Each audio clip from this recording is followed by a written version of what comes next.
The scream never left her mouth. Fear strangled it before it could break free. Instead, what echoed against the empty stretch of highway was the frantic rhythm of her heels striking the asphalt, the slap, slap, slap of raw desperation.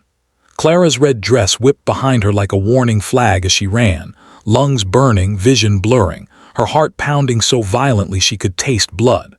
Behind her, the shadows closed in, two masked men dressed in black, gaining ground with terrifying speed. And ahead of her, standing beside their motorcycles with arms folded and expressions carved from stone, were the Iron Guardians, a feared motorcycle crew who trusted no one, helped no one, and never got involved. But the moment they saw who was chasing her, something in their hardened faces shifted. If you believe in kindness, in unexpected protectors, in second chances and the power of doing the right thing, please like, share, comment, and subscribe. Your support truly keeps stories like this alive. Clara had never expected the day to end like this. Hours earlier, she was simply a waitress finishing her late shift, dreaming of sleep and silence. But life has a cruel way of twisting paths. She witnessed something she was never meant to see, something the masked men intended to bury forever. When they realized she'd seen them, they didn't hesitate.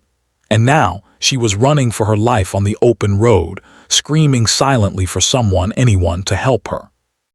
Her body felt moments away from collapse when her eyes caught the glint of chrome. Two powerful motorcycles parked on the roadside, their engines silent, their riders towering like statues. Everyone in town knew them, the Iron Guardians. Their tattoos, their leather vests, their intimidating presence, they were the kind of men people crossed the street to avoid. Rumors swirled about them, dangerous, unpredictable, wild. But as Clara stumbled toward them, she prayed those rumors weren't the whole truth. She could see their confusion as she rushed toward them. Not fear.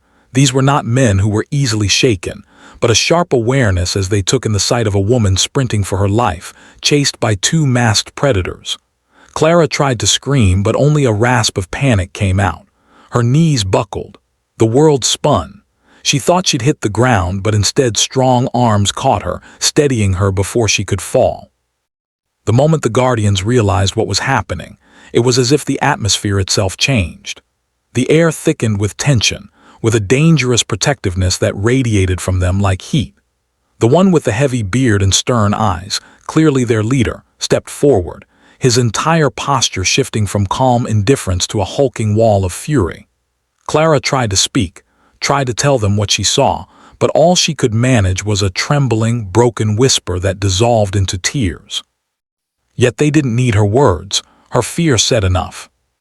The masked men slowed as they approached, realizing too late who stood between them and their target. One guardian cracked his knuckles as though welcoming the challenge, while the other adjusted the gloves on his tattooed hands, his expression darkening into something lethal. The bearded leader remained still at first, but his stillness was the most threatening thing on that road. The masked men exchanged glances, the kind of glances shared by men who suddenly understood they had chased the wrong woman into the wrong territory. In the next instant, everything exploded. The Guardians moved like shadows snapping into motion, controlled, precise, terrifyingly efficient. Clara watched from the ground, shaking as the men who chased her faltered under the weight of the Guardians' strength. It wasn't just a fight, it was a message, a warning, a promise that harm would not pass this line.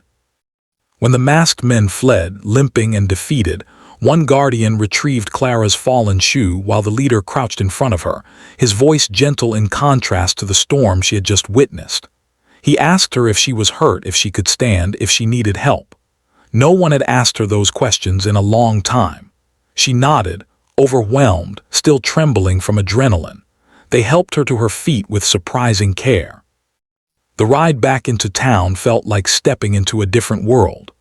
Clara sat on the back of the leader's motorcycle, her hands gripping his vest, her face tucked against the wind as the roar of the engine drowned out her fears. For the first time since the nightmare began, she felt safe. Not because danger had disappeared, but because someone finally stood between her and it.